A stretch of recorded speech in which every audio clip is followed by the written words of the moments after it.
Et on se rend compte, à l'instant, André-Joseph et moi, qu'on lisait le même livre. Oui. Donc, on va vous parler de ce livre commun, mais néanmoins exceptionnel et même unique. C'est-à-dire Vie et mort de Saint-Ercoraire le Maudit par André-Joseph Dubois. Alors, je serai particulièrement subjectif et de mauvaise foi, bien sûr, encore plus que d'habitude, puisque, comme on dit de façon assez égotiste, c'est mon auteur. Hein, et mieux que ça, c'est l'auteur le plus récidiviste du modeste catalogue, qui compte quand même à peu près 80 titres aujourd'hui. 4 nouveaux sortiront à la Foire du Livre, mais pas d'André-Joseph cette fois-ci. Et donc, André-Joseph Dubois a publié dans la collection Plume du Coq 6 titres. Permettez-moi de prendre mon pense-bête et de les lire pour les dire dans l'ordre. Hein. Alors, tout d'abord, les années plastiques. 30 ans après son titre précédent chez Balland. Donc c'est un hiatus assez inhabituel. Hein, j'aime bien le faire remarquer pour l'inciter à ne plus récidiver dans ce sens-là. Donc les années plastiques, et puis le sexe opposé, et puis ma mère par exemple, qui a été finaliste du prix Rossel. Quand j'étais mort, un de mes préférés, je vous le dis, mais les auteurs n'aiment jamais qu'on dise ça, parce qu'alors ils pensent qu'on aime moins les suivants. Hein, je crois que Gérard a ce genre de problème aussi avec ses auteurs. Je ne dis jamais ça. Ah, ben voilà. Tu es beaucoup plus diplomate que moi, mais je te reconnais bien là. Hein, tu te préoccupes de la santé de tes auteurs. Moi, je les torture un peu comme ça. Et alors, évidemment, le 7e cercle, qui a eu, entre autres, le prix, je commence par l'invité, hein, le prix des bibliothèques de la ville de Bruxelles, et puis le prix de l'AIB, Monsieur le Président, le prix Emma Martin. Hein, bon, c'est un multiprimé, comment dire alors, c'est tout pas les mêmes, hein, donc je traduis pour les vrais Bruxellois. C'est toujours les mêmes qui ont les prix, quoi. Hein. Moi, j'ai jamais eu de prix. Mais bon, c'est pas grave. Alors, voilà, le petit dernier, Vie et mort de Saint-Ercoraire le Maudit. Bon. J'ai envie de demander, faire un peu maintenant dans l'histoire sainte, combinée avec l'ésotérisme. J'ai été franchement étonné, je vous avouerai, quand André m'a donné son manuscrit pour ce dernier titre. J'en revenais pas. Je n'imaginais pas qu'il allait se rendre coupable de pareils méfaits. Vie et mort de Saint-Ercoraire le Maudit. Alors, rassurez-vous, je vais lui donner la parole quand même. Tout de même, je me suis dit, en fait, son ambition, c'est de suivre la voie de François Huyergans. Tout de suite, j'ai pensé à, vous vous souvenez, de Macaire le Copte, qui avait eu d'ailleurs le prix Rossel in illo tempore au siècle dernier. Alors André, j'ai envie de te dire, un peu pour te provoquer, tu me connais, tu es tombé amoureux de Saint-Augustin? Oui. Il est toujours surprenant dans ces questions. On est venus ensemble pourtant dans la même voiture, mais oui. Je le surprends. Oui. Maintenant, mais on a parlé de toute autre chose, on n'a pas parlé de Saint-Augustin. Mais tomber amoureux, on ne tombe pas amoureux de Saint-Augustin quand même. Il était lui-même amateur de femmes, pourtant, mais voilà, dans sa jeunesse. Ce qui est un bon début, moi je trouve. Oui. En fait, pour un saint. Pour être, comment dirais-je, pour être juste, je me suis d'abord intéressé depuis des années à une certaine période de l'histoire qu'on appelle en gros l'Antiquité tardive. Bon, c'est-à-dire la période qui va du 3e, 4e siècle après Jésus-Christ, jusqu'au 7e, 8e. Alors c'est une période de l'histoire qui m'intéresse beaucoup depuis longtemps, parce que notamment je trouve qu'elle présente beaucoup d'analogies avec notre propre époque, beaucoup de points de vue, éventuellement on peut en reparler, parce que il y a des rapports dans ce roman qui se passe donc au IVe et au Ve siècle, il y a quand même pas mal de rapports, je pense, avec notre époque. Je répète, on peut en reparler. Et alors, évidemment, à force de travailler, de lire beaucoup de choses à propos de ces quelques siècles, ben, je suis tombé sur la personnalité, sans doute une des personnalités des plus riches de cette partie de l'histoire, qui est Augustin d'Hippone, Saint Augustin pour les catholiques, qui est un écrivain formidable.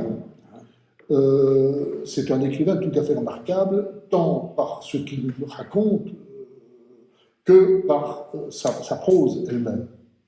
Il est entre autres choses le premier, à ma connaissance en tout cas, à s'être raconté lui-même dans un ouvrage qui s'intitule Les Confessions, tout simplement. Donc il est au point de départ de la lignée des autobiographies, et Dieu sait si l'autobiographie est un genre riche dans les littératures modernes et contemporaines. Et alors, effectivement, à un moment donné, à force de me familiariser avec cette époque, j'ai eu envie d'écrire une petite chose à ce sujet-là, au départ d'un personnage qui, en effet, tu viens de parler de François Hurgans et de Macaire le Copte, qui est un livre remarquable, un roman, un des meilleurs à mon avis de François Hurgans, c'est tout dire, hein, il n'en a pas fait de mauvais que je sache. C'était évidemment une présence qui était à la fois intimidante pour moi, parce que j'ai énormément d'admiration pour François Hurgans, et je l'ai un peu connu personnellement d'ailleurs, et en même temps, c'est un peu subjugant, un peu excitant comme ça, d'un peu travailler dans le même domaine que lui. Et alors, en fait, cette histoire qui est celle d'un jeune ermite qui passe quelques années au désert, comme le Macaire le Copte de François Hurgans, et puis qui se retrouve évêque, un peu, pas par hasard, ce serait exagéré évidemment, mais il devient évêque un peu à la manière dont Saint Augustin est devenu lui-même évêque. Hein. J'ai un peu copié la biographie de Saint Augustin lui-même.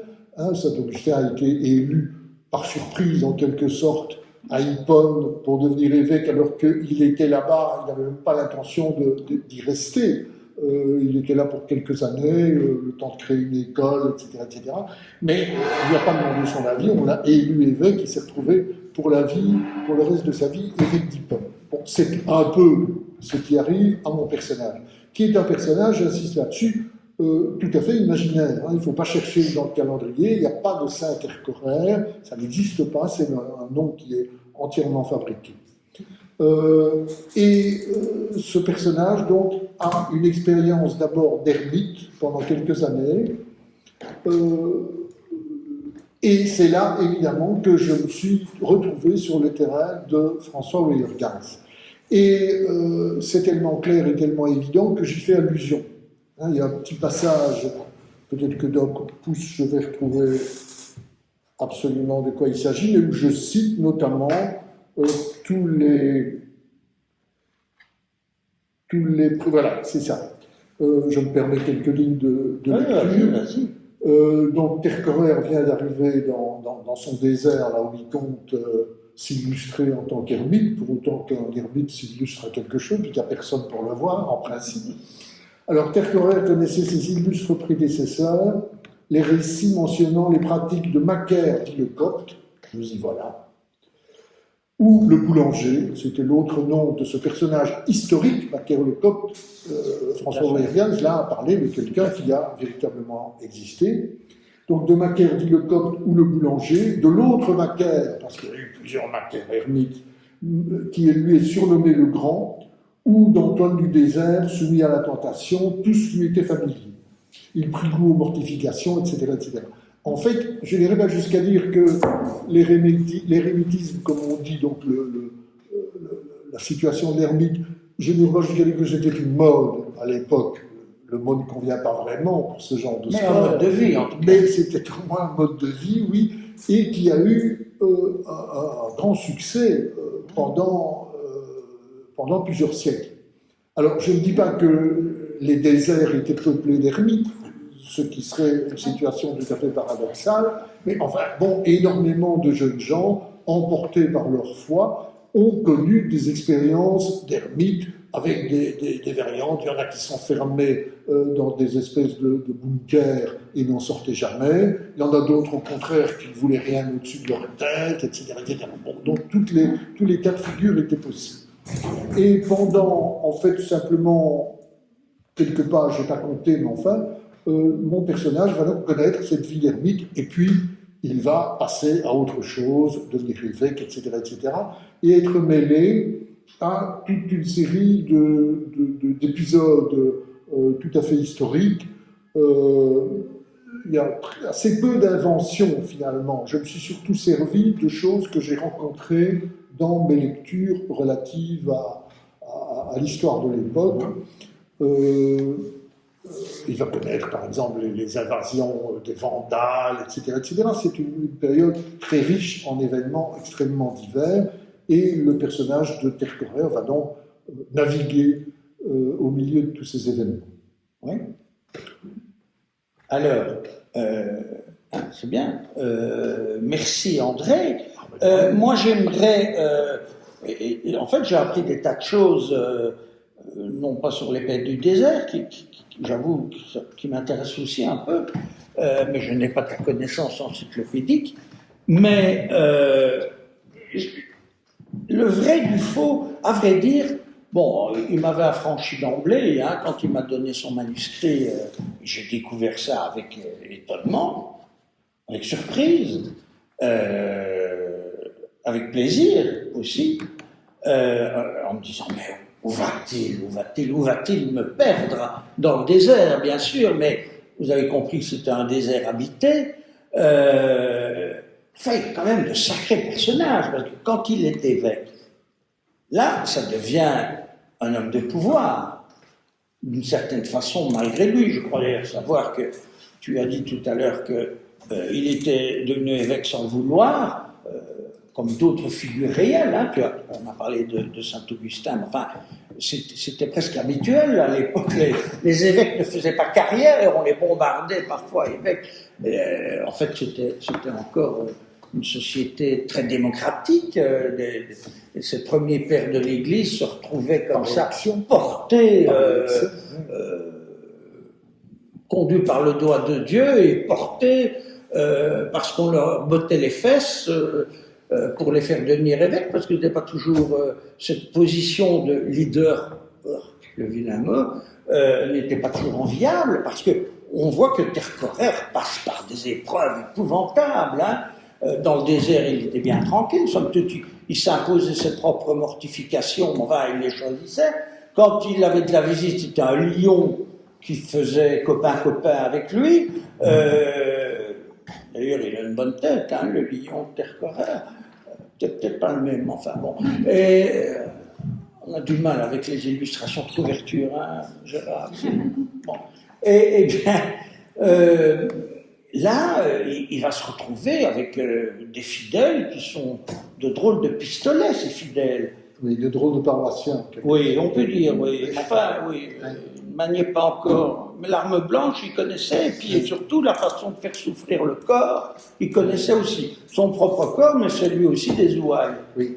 Tu t'es amusé beaucoup, manifestement, à torturer le personnage. Oui, tout à fait. Hein? Il faut dire que Terquerer est lui-même un personnage qui n'est pas inhabituel. Hein. Non. Surtout pour un évêque, dans la mesure où c'est un... Enfin, je vais commencer par le commencement. En ce qui me concerne. En fait, c'est donc la vie d'un saint, qui est particulier, puisqu'il est surnommé Saint Terquerer le Maudit, quand même. Hein. On est dans l'oxymore, là. Hein. Être à la fois saint et maudit, c'est quand même compliqué. Bon. Alors, il faut que je commence par dire, pour être honnête avec mes lecteurs ou avec mes auditeurs, que cette histoire d'un saint a été écrite par un athée. Complet, si je puis dire. Bon, je suis athée.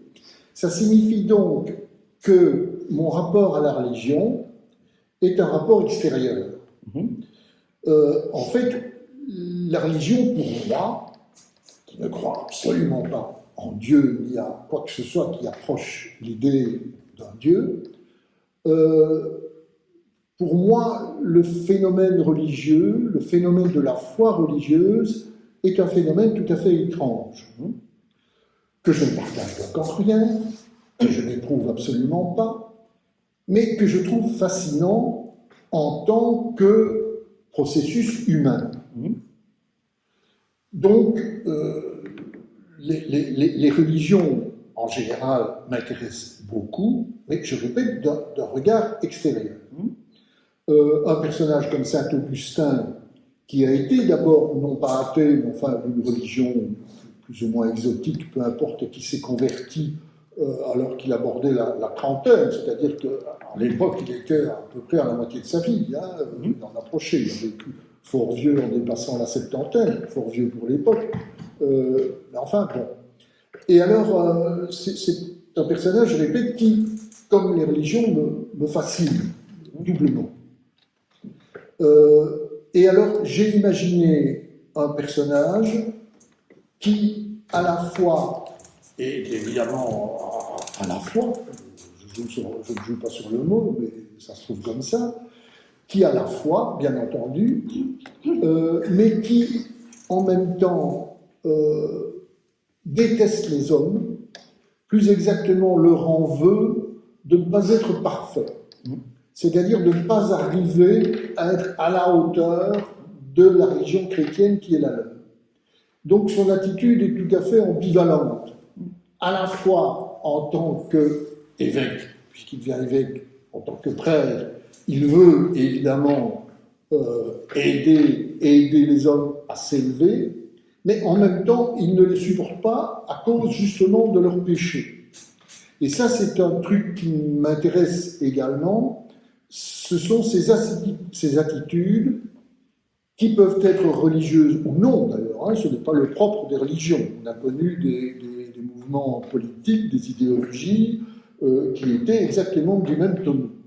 C'est-à-dire des convictions qui reposent à la fois sur un amour de l'humanité, parce qu'on veut sincèrement faire le bonheur de l'humanité, et en même temps transformer l'homme avec une majuscule, ça comporte donc aussi bien les femmes, l'humain, qui veut transformer l'humain pour en créer un autre. Sans parler des religions, c'est le cas de nombreux mouvements politiques, idéologiques plus exactement. L'homme nouveau, est partout. C'est ça, exactement. Et alors c'est ça en fait qui me fascinait dans le personnage que je créais, que j'élaborais, c'était cette espèce de Janus, pour rester dans les mythologies, le personnage à deux faces, qui tantôt pleure des larmes sincères sur la misère humaine, et qui en même temps pique des colères, fait preuve de cruauté même, un côté passionnel. Il y a énormément de violence dans cette histoire, oui, bien entendu. C'est propre à l'époque aussi. Il y a beaucoup de choses à dire aussi à ce sujet-là, à propos de la période de tolérance ou puis d'intolérance, peu importe. Je suis toujours le fil historique à travers tout ça. Donc c'est ça qui m'intéressait, c'était ce double visage qui appartient, me semble-t-il, à beaucoup de religions, à beaucoup d'idéologies en général, mais à beaucoup de religions. Bon, c'est pas un mystère que le christianisme, pour en rester à lui, le christianisme, les guerres de religion, les massacres, les bûchers, etc., ce sont des choses de différentes époques. Et à ce point de vue-là, celle qui m'a intéressé ici, c'est-à-dire cette antiquité tardive, là, ce 4e, 5e siècle, il a connu toute une série de périodes qui étaient soit des périodes de tolérance remarquables, où on admettait que tout le monde ne soit pas chrétien, qu'il y ait des partisans d'autres religions, ou même parfois déjà d'aucune religion. Et puis, à côté de ça, ça durait comme ça pendant 10-15 ans, grande paix, c'était merveilleux, idyllique. Et puis, tout à coup, des flambées de violence, comme celle que je raconte notamment, où une moitié de la population d'une ville massacre l'autre moitié pour des raisons vaguement religieuses, mais on ne sait pas trop finalement pourquoi on en arrive là, etc. etc. C'était tout ça qui m'intéressait en fait dans ce petit roman. Voilà, c'est bien, un bel enchaînement avec ma question suivante.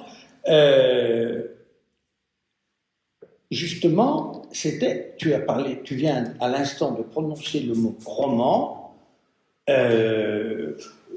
ne va pas chipoter sur une novella ou non, roman, ok, fictionnel. Bon, tu as bien expliqué, mais on pourrait presque le glisser dans la légende dorée. Oui. Donc, est-ce qu'il n'y a pas une autre dimension, là, à l'ancien prof de français, que je pose la question, et est-ce que tu penses que l'étiquette, bon, on sait bien ce que sont les étiquettes, hein, elles sont faites pour être décollées, comme je l'aime bien dire, mais est-ce que c'est l'étiquette roman qui paraît la mieux choisie, ou est-ce qu'on pourrait y mettre une autre étiquette? Laquelle, par exemple? Ah, au père du récit. Est-ce que ce ne serait pas plus idoine de dire, mais c'est un récit historique, même si c'est fictionnel, tu l'as bien expliqué, mais c'est presque plus vrai qu'un vrai. Oui. Je suis d'ailleurs, il y a, à la fin de ce volume qui n'est pas bien épais, j'ai inséré, d'accord avec mon éditeur, des repères chronologiques lesquels on retrouve, dans lesquels le lecteur peut retrouver toute une série d'événements qui sont autant de balises qui marquent la trajectoire de... C'est plus vrai que vrai, là. Hein, Donc, effectivement, on se laisse prendre. Oui, on se laisse prendre. Donc, effectivement, c'est bien un roman historique. Moi, je suis prêt à assumer cette appellation-là. Ce n'est pas que ça à mes yeux, mais c'est aussi un roman historique avec toute une série d'épisodes parfaitement exacts. Intervient par exemple le sac de Rome, qui est un événement assez extraordinaire. En 410 exactement, la ville de Rome a été envahie par des Visigoths, des barbares, comme on disait, germaniques, qui ont mis à sac la ville. Et c'est un événement historique tout à fait extraordinaire parce que les gens éprouvaient Rome comme étant la ville éternelle. C'est de là que vient évidemment l'épithète. Autrement dit, que Rome puisse être saccagée, non pas détruite, ils n'ont pas rasé Rome, mais enfin, bon, ils ont fait beaucoup de dégâts, beaucoup de meurtres, des vols, des pillages, etc. Ça a été ressenti par l'ensemble des habitants de l'Empire romain, quand ils ont appris la nouvelle, comme étant une catastrophe qui mettait en péril l'ordre même du monde.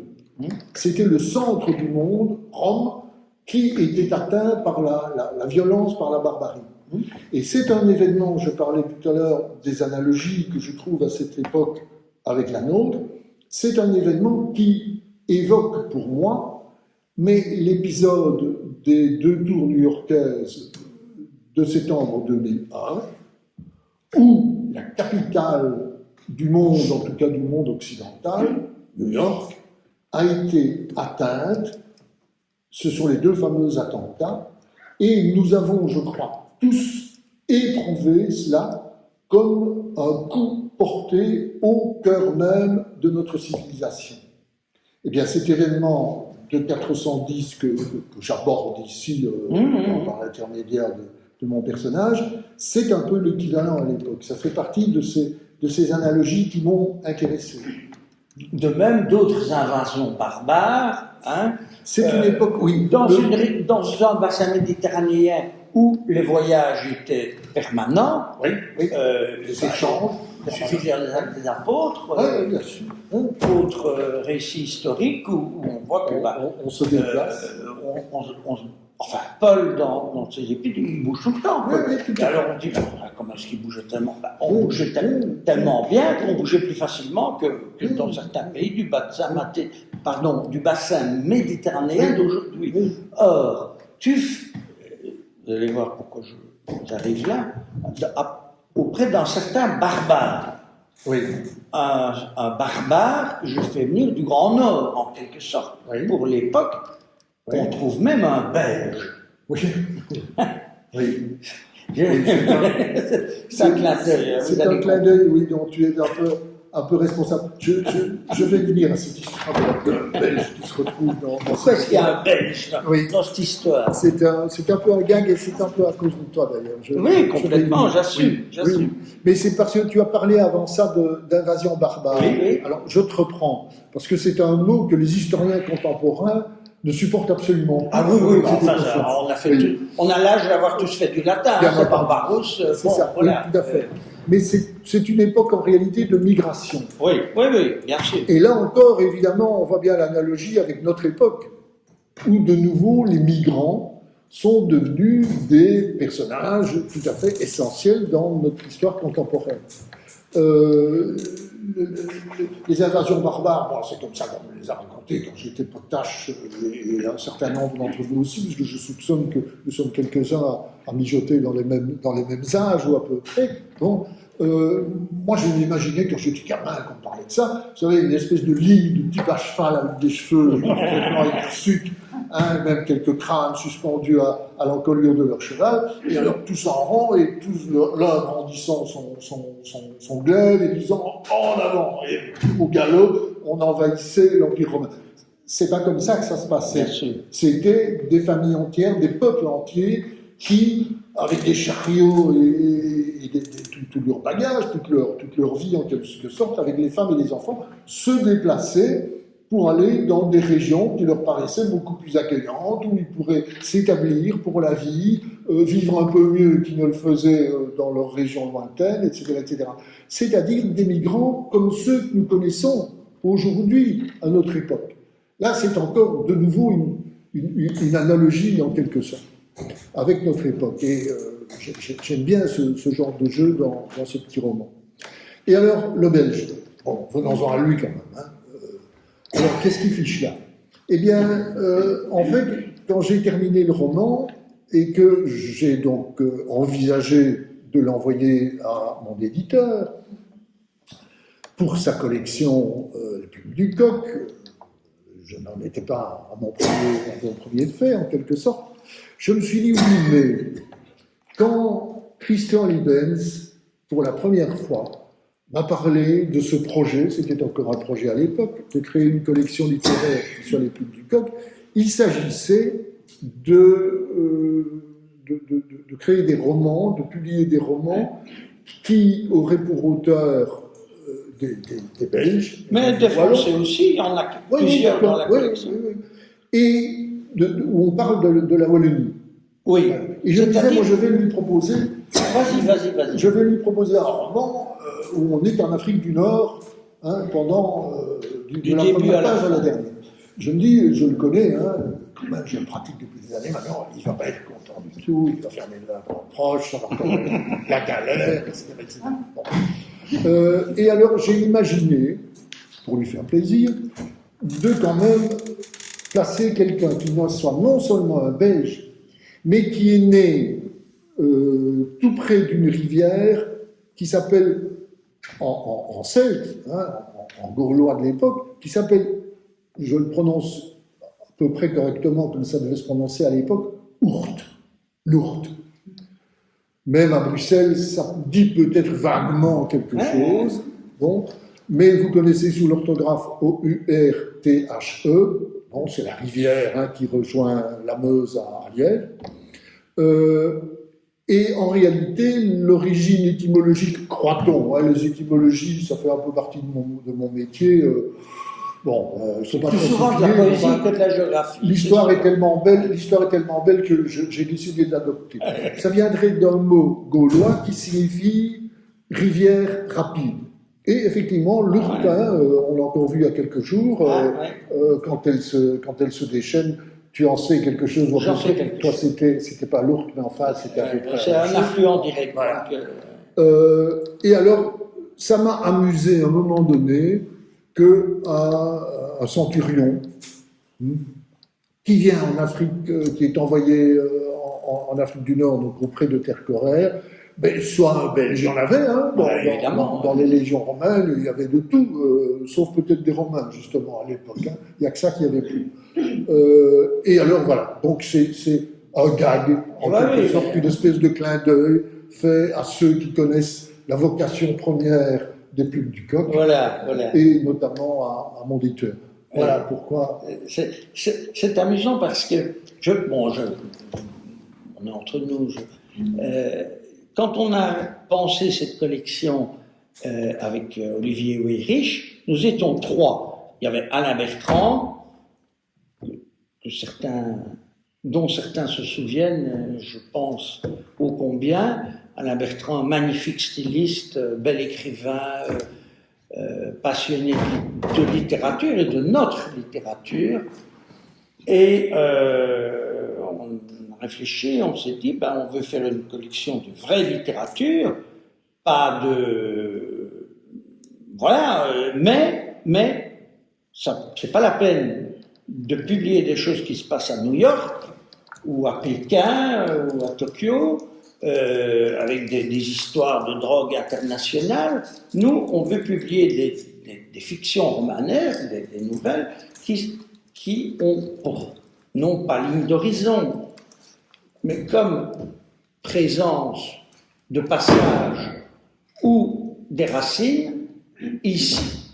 Ça veut dire nos provinces, la Belgique francophone, Bruxelles, ça peut être aussi à Ostende, hein, je veux dire, on ne fait pas ça, c'est pas des listes électorales qu'on voulait faire, hein, ni une géographie administrative, mais ici. C'est comme ça qu'on a par exemple publié Michel Host, Français de France, mais avec des liens dans l'enfance en Flandre flamande d'ailleurs, pas en Flandre française, et d'autres et d'autres.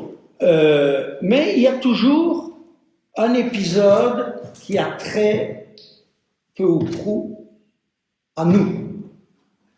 Parce que, pour New York ou pour Tokyo, on ne va pas se tracasser pour eux, hein, ils ont des éditeurs assez.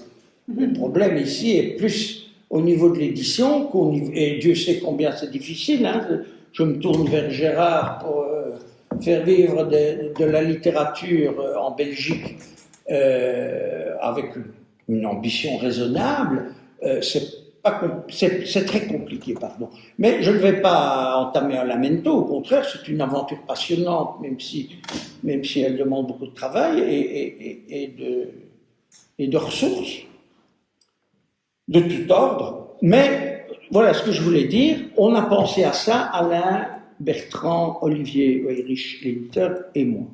Et au début, on s'est dit, on va penser à notre patrimoine et essayer de créer des acteurs du futur patrimoine. Et donc, parmi le patrimoine, moi j'avais gardé une lecture précise en souvenir. C'était le tout premier roman d'André, que je ne connaissais pas, je n'étais même pas sûr qu'il n'avait pas changé de planète ou de continent. On ne vous refera pas le coup de les Tuipéniens dans la forêt amazonienne, mais enfin, il y avait un peu du vrai quand même, car la première fois qu'on s'est contacté, il était au Brésil, où une partie de sa famille, de ses descendants, réside.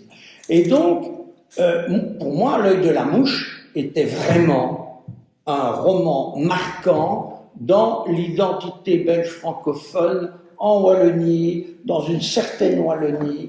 C'était un livre marquant. Moi, j'avais lu ça quand il était sorti chez Balland. C'était son premier roman. Il avait eu un vrai succès d'estime, comme on dit, mais c'est bien ça. Le petit prof lambda intérimaire qui se baladait d'école technique en Athénée plusieurs fois par an avait lu ce bouquin en l'achetant chez son libraire, et j'avais été fasciné par l'identité, non pas à la façon de Arthur Masson, pour qui j'ai du respect, je ne dirai jamais rien contre Arthur Masson, c'était pas la même démarche. Chez André-Joseph Dubois, c'était d'ailleurs un livre très moderniste, avec une écriture de ce temps-là, qui n'est plus celle d'aujourd'hui d'ailleurs que André met en œuvre dans la vie de Saint-Ercoret. Mais ce livre me paraissait fondamental pour illustrer la littérature d'un certain temps. Et donc, j'avais proposé à Alain Bertrand, puisqu'on avait réédité un job à l'époque avec Bernard Gueur, donc là, on était dans du patrimoine, et puis on voulait un premier roman, ça a été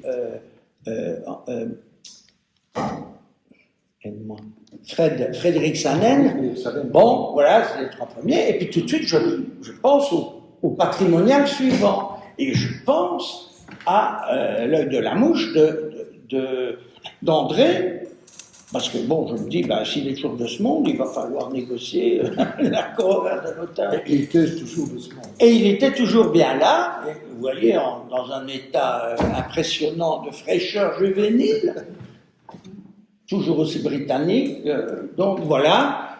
Et donc au début, moi j'ai rencontré André, pour lui dire, on aimerait beaucoup, on serait très honoré si vous acceptiez de nous permettre de rééditer.